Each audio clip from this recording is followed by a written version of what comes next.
Hi guys, I am Gaurav and in this video I am going to talk about Pro Mode photography.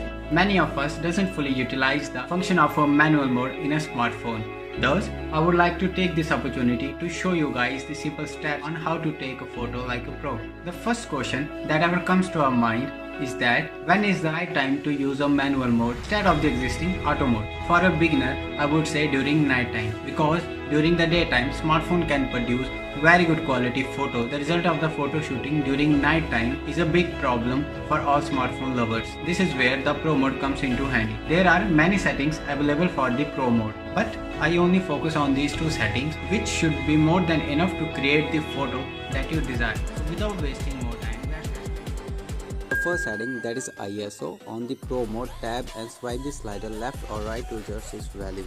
For daytime pictures, I recommend you to set the ISO between 100 and 200, and for the low light conditions, use an ISO value above the 400 mark.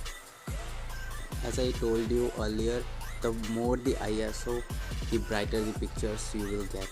So the second setting, that is shutter speed, the S mark on your Pro mode. Select and use the slider to adjust the shutter speed. For static scenes, I recommend you to set the shutter speed between 1/18 to 125.